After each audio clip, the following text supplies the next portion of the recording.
Hey, what's up, guys? I was talking to a couple of people and we were talking about like, look, if you're a player, like if you're a heavy hitter in your business or you're what we call a high rever, you make a high income, high revenues, like how do you reduce your taxes to zero?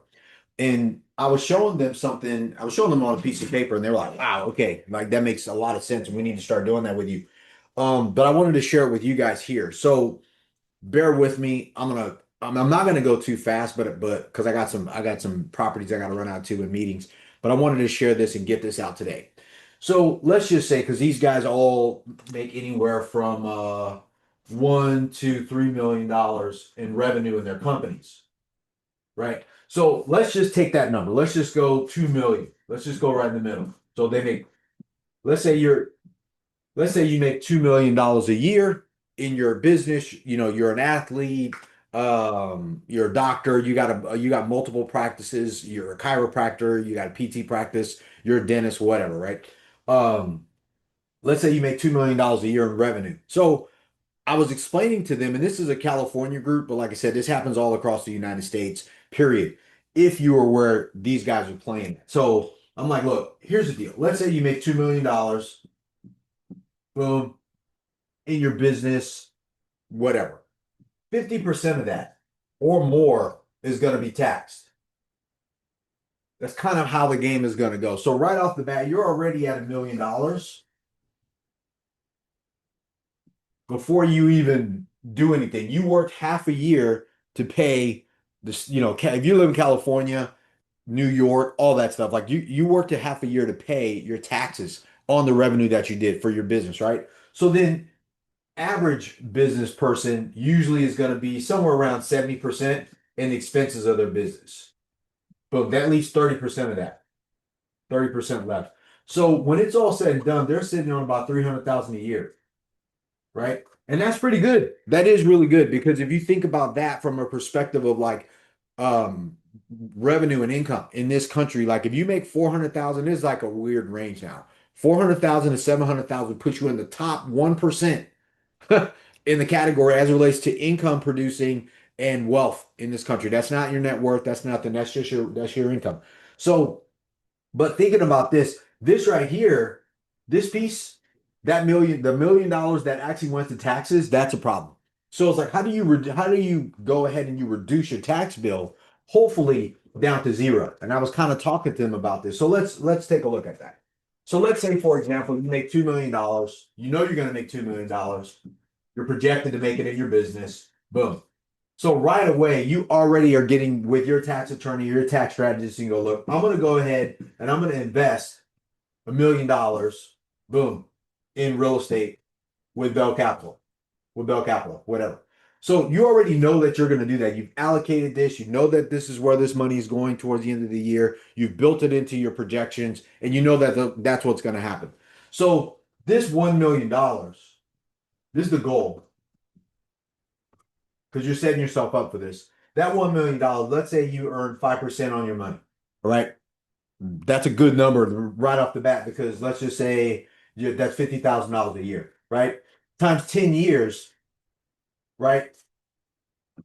You're already at $500,000 back that you earned just in cash flow. You get what I'm saying? So let's just say you were like, look, I'm gonna invest $1 million. And the reason why I say you want to do that is because if you're going to be able to do this, the goal is to be able to get the pass-through benefits of the real estate back to you. So the cash flow that you're getting from this investment is probably going to come back to you non-taxable, especially if we go ahead and we use depreciation, the write-offs, all of that stuff, because that's what it looks like when you're investing in a real estate deal instead of investing in a 401k or a SEP, like a was it the self-employed uh, IRA that everybody uses. I don't have those things. I've never had those. I've always invested all of my money in my business and my real estate. So if you think about it from that perspective alone, you're automatically saving. Even if you had to pay the taxes, just pay them, but have a strategy already lined up for yourself. So now you got this $500,000 come in. You didn't blow all your money from taxes. The goal is to pay zero in taxes because you've offset your income and your revenue from your business to be able to do that. Now, you still have the $1 million that you made, right? You got 70% of that. That's going to be for employees. Yeah, the employees, employees. marketing, sales, your product or services that you offer, right? Just baseline expenses. You got your lease. I know I'm going fast. I know I'm going fast. You have all these other things that go along with this $1 million that you made. So the other 70% is basically going to operations, administration for your organization to kind of continue on to make the $2 million that you went in there. Now you already know this is happening. Then this other $300,000, we'll just go 300K. That additional thing for you, that's what you and your family are going to live off of. You know that, right? But out of this $300,000, I know your family and you don't live off of $300,000 a year. If so, you need to probably take a look at it. But let's just say you took maybe, let's say half of that in the beginning. I know it's going to be tough. Half of that you put in $100,000 also. So you have $1 million invested, and then every year you say, okay, look, we're going to allocate another, let's say, 100,000 to $150,000 back into the investment. Let's just go 100. Let's cut it back. Now you got 100,000. Let's say that's for your family money, right? The other one, the other million, boom, I keep losing a zero. The other million, that's from the tax thing. That's you lowering your tax bill. How do you lower your tax bill? You take the money that you were probably going to pay in taxes and you move it over to real estate, right? And then you get the tax benefits from being invested in the real estate. You already set yourself up for that. And you got to get your tax planner, your advisor, your tax strategist, be like, hey, how do I do this? I'm going to allocate X amount of money. I'm going to spend the rest of my money on my business, and we're going to go from here. But the leftover money, the 300,000 minus 100, the $100,000, you're going to do this for a family investment. You're going to invest through your whatever. You can set up a little trust, however you want to do that. Same thing. You're going to get 5% on your money. Let's say you got 5% on there. That's another 5K a year times 10 years. That's 50,000. That's 50,000. That's a 50, $50,000. Again, that's almost 50% of your $100,000 back if you were to stay in this deal for 10 years. That's the benefit of this. That's not saying we're not going to continue to raise the rent on the vehicle that we're in, the businesses that we're in, because let's say we did that, you'd make another 25,000 on that deal. So that's 75% on your money right there. So you know you would have already made, what is that, 75,000 of the $100,000 for your family back over a 10-year period. That's not including the appreciation on your money. This is probably going to be a right tax free as well, or like I said, tax deferred, because you're not going to have to pay money on, because you're also getting the tax free benefits. So you got a million in play, you got 100,000 in play for your family while you're still running your business. And oh, by the way, you still got the, like, what did we say, 300,000 or the 200,000 for you and your family to continue to operate from. Like, if you just had a plan, this may be bullshit for you. I don't know. But if you were to be like, okay, look, we make $2 million, half of it's going to taxes. Let's allocate that money to an investment, get a return on real estate. And then the other money is going to continue to run our business, because 70% of your time, all of your time in your business, in your company that you're running, should be on marketing and sales. Those are the only two activities in your business that makes any money at all. Not administration, not organizing stuff, not putting on events, just like we do. That brings people in. But the 70% of your time to create a wealthy business is marketing and sales. Those are the only things that are income producing. The rest of it, the other 30% of your time, that's passed on to other people, products, services, deliveries, all these other things. You as an entrepreneur, the leader of your company, you need to be out there building. Now, all that money that you make out of the 70% of your time marketing and sales and your sales team and training your people and pushing them, that money gets invested. $1 million gets invested instead of pushing a tax, lower your tax bill to zero. And then the money that you make outside of the expenses of operating your business, you have your family money. Nobody really needs three, $400,000 a year to live off of. So you want to take that and you want to push that also into an investment. Now, reason why I say real estate is because you want to, I know like Wall Street and everybody's going to tell you guys to diversify. I personally say if you were to invest your money, let's say in a 200 unit apartment building, 300 unit apartment building, you want to invest your money into a portfolio of 1,000 units, 2,000 units. That is diversification, because it's the number of units is your diversification. That's why I said homes as a good investment in America is dead in this country. One house, one door, one tenant. That's like having a business that has one customer. You can't survive that way. You'd rather have the diversification of scale in one property or one location, which is real estate multifamily apartments. All right. So this may be a little bit confusing. I was sharing them and I slowed it down and I was showing them like, hey guys, look, even if you were to have 100,000, let's just stick with this page. If let's say you were to invest 100,000 for your family, right? And you got 5%, we were to pay you 5% on your money because you invested in a great deal. We think the deal is going to do 5% for all of our investors. You came in as a limited partner and we manage the property, found the deal, fund the deal, manage the deal, send you a check every month. That year you'd probably make $5,000 on your money, right? And then over 10 years, you would make $50,000. That's half of your $100,000 back. And you did nothing, running your business, taking care of your family, you're doing your thing.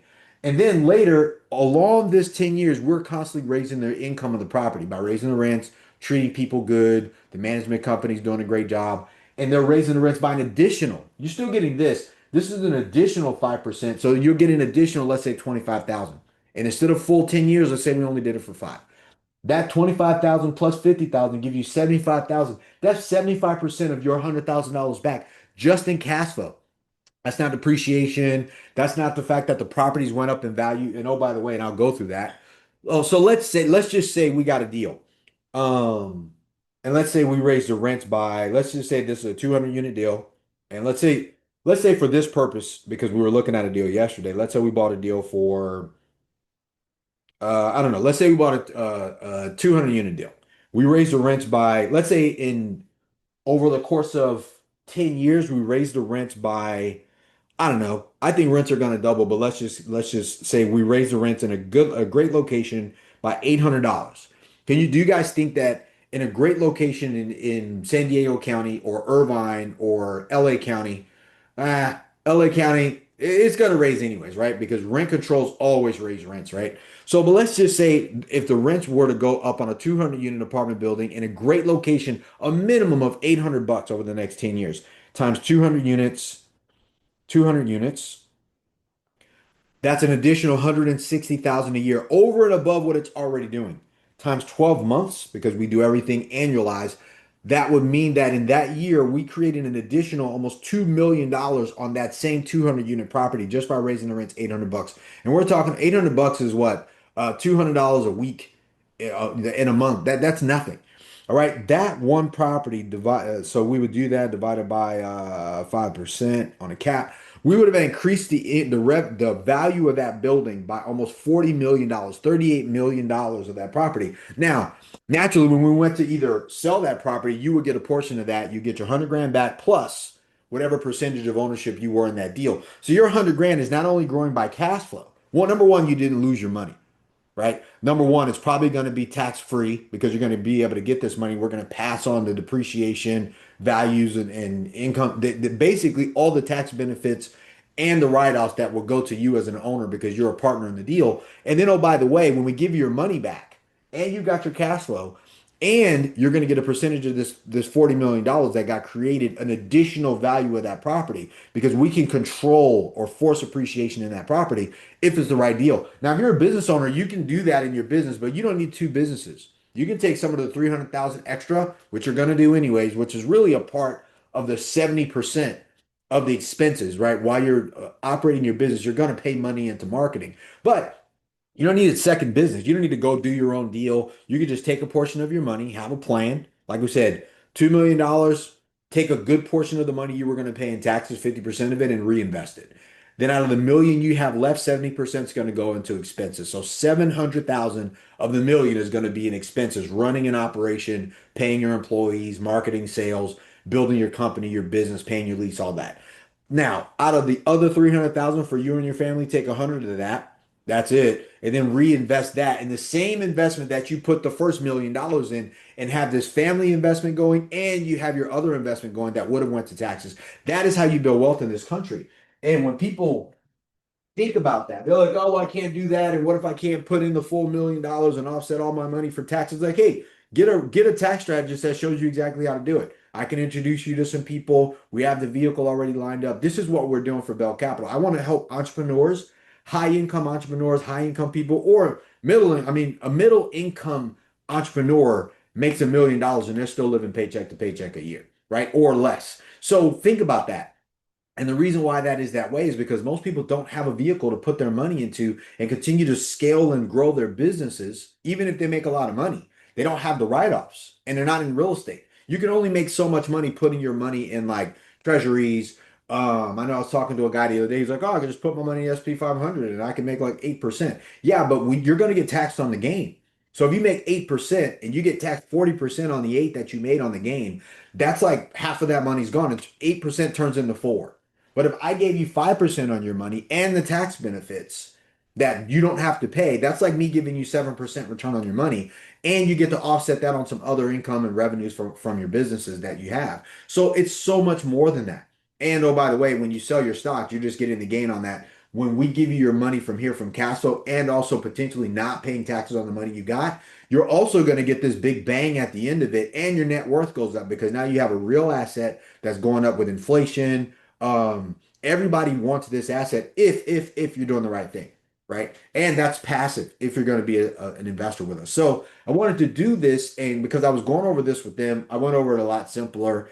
It was a more of a Q&A experience so they can ask based on their personal, like, hey, here's what I'm generating, here's what I'm making. What do you think?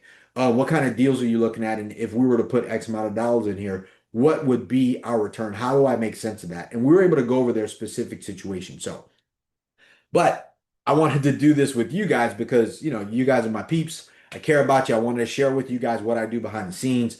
But it was important to me because I'm going to run to this meeting. But I wanted to share with you, look, if you're a baller, you're a big player, you're a heavy hitter out there, you make a lot of money in your business, how do you lower your tax bill to zero? This is how, right? Your goal is to pay the most amount in taxes that you have to, which is zero if you actually play the game of investing in the right vehicles that have the tax benefits for you to do it, and you actually do it the right way. That's really that's your right to lower your tax bill by actually making more money in your business, finding the vehicles to be able to invest that money in to lower your tax bill, getting the cash flow, capital preservation, the tax benefits of it, the appreciation, forced appreciation of that, as well as the leverage and the scale, being able to $1 is worth $3 in your real estate investments. Like that is your right to be able to do that. All right. And then you continue to do that. You just go make more money, go invest more money, get more returns. And over time, you get to realize all those things by having that big bang at the end. Or we refinance and you all your money back, and that's a non-taxable event. And then you stay in that deal and continue to make cash flow. That is how wealth is created in here.